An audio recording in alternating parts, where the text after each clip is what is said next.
All right, I'm going to run through how to do a Newmann projection.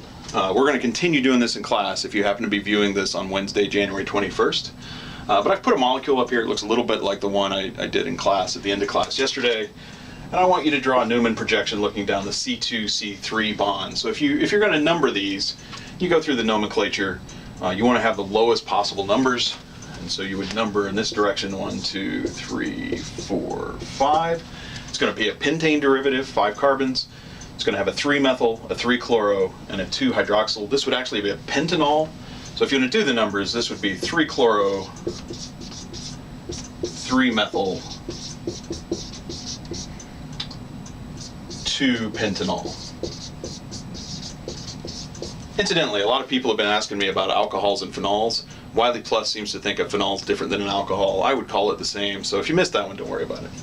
All right, so looking down C2, C3, draw me the lowest, the most stable Newmann projection looking down C2, C3. Go ahead and hit pause and work on that. I'm going to erase the name. Okay, so looking down C2 in front, let's say. Draw my Y in. If I'm looking here, I've got a methyl that's sort of right down like this. So this is going to be a CH3. You have to put in every group. You can't just draw a line and leave it there. Okay, this is not like a line formalism. So then what's up to the left?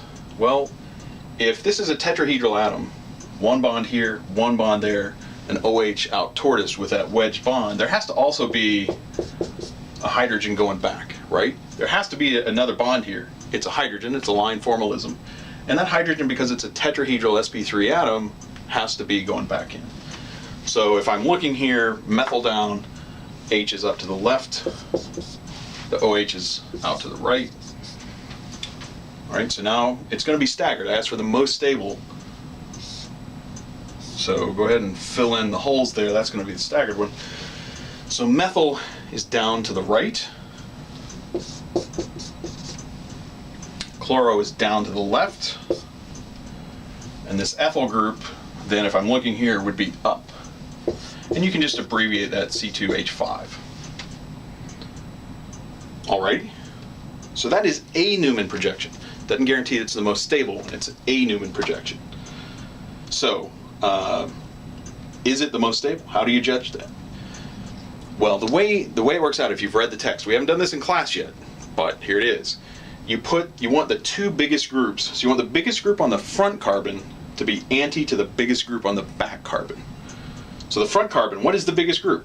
Methyl or OH? It's obvious, both are obviously bigger than H.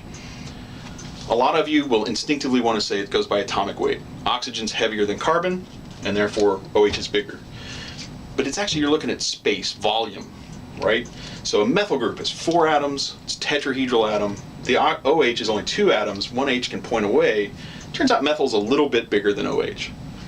Likewise on the back, a lot of people will want to say chlorine is bigger than carbon, ethyl, because it's heavier, but it's just 1 atom.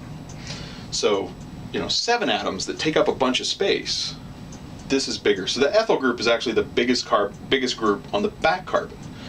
And so, as drawn, the big group, let's circle in green the big group on the front carbon, and circle in blue the big group on the back carbon. And look at that, they're anti to one another. So this is in fact the most stable Newmann projection for this molecule. And what you'll find is drawing this sort of seesaw zigzag line for alkanes usually gives us the more stable Newmann projection. Not always, but often. Okay, that's it for Newmann projections.